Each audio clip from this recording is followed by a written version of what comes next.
আলহামদুলিল্লাহ, আল্লাহ পাকের কাছে মন থেকে কিছু চাইলে অবশ্যই আল্লাহ পাক মনের ইচ্ছা পূরণ করেন। তো আজকে আমি দাদি হয়েছি। হ্যালো এভরিওয়ান, আসসালামু আলাইকুম।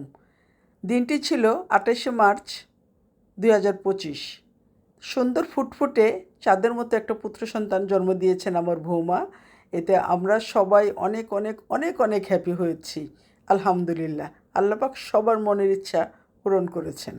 আর আরেকটা কথা, এদিকে একটা প্রবাদ আছে, মেয়ের প্রথমত সন্তান হওয়ার পরে সে বাবার বাড়িতেই চলে যায়, মায়ের কাছে থাকে। এটা সবখানেই হয়। তা আমিও সে একই নিয়মে আমার বৌমাকে তার বাবার বাড়িতে পাঠিয়ে দিয়েছিলাম, কারণ আমার ইচ্ছে ছিল না বৌমা যাবে এবং তার মা নিবে। তো তাদের জন্যই তাদেরকে ওইখানে দিয়েছিলাম। তো এক এক করে আমার নাতনি ওইখানে রোজার ঈদ করেছে, কুরবানি ঈদও করেছে। কুরবানি ঈদের দুদিন পরে আমি গিয়েছিলাম আমার লক্ষ্মী সোনাকে নিয়ে আসার জন্য। একটু বড় হয়েছে, তো বাসায় নিয়ে এসে চিন্তাভাবনা করলাম আমাদেরও বাসাটা ফাঁকা ফাঁকা লাগে, ওকে যে দু একদিন পর পরে আমরা দেখে আসতাম।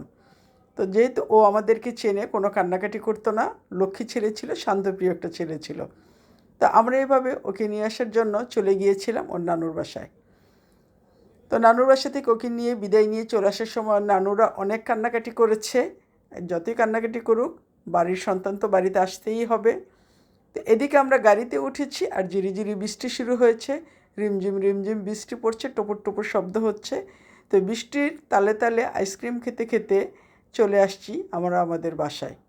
বাসায় ঢুকেই দেখি আমার বড় ছেলে, আমার ইলহানের বাবা, নিচে আমাদের জন্য ওয়েট করছে।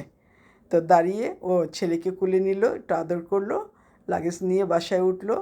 লিফটে উঠতেই দরজাটা খুলতেই দেখি সুন্দর একটা সারপ্রাইজ রেখেছে সবাই আমাদের জন্য। যেহেতু ঈদের দুদিন পর ছিল, ঢাকা শহরে কোথাও কিছু ছিল না, সব কিছু বন্ধ ছিল।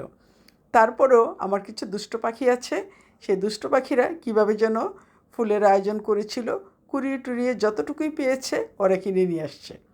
তো সেটা দিয়ে সুন্দর করে আমার ইলহানের জন্য ওরা ডেকোরেশন করে রেখেছিল যেভাবে পেরেছে। ওরাও ছোটো মানুষ, ওদের মাথায় যতটুকু এসেছে ওরা করেছে, আর এটাতে আমরা অনেক হ্যাপি। কারণ ওরা না করলেও পারতো, তারপরেও যেহেতু ছোটো মানুষ ওরা করেছে, আলহামদুলিল্লাহ। তো এভাবেই ওকে নিয়ে বাসায় চলে আসছি। আসেই দেখি সুন্দর একটা সারপ্রাইজ। তো বাকি সারপ্রাইজটা পরের ভিডিওতে আপনাদের সাথে শেয়ার করছি।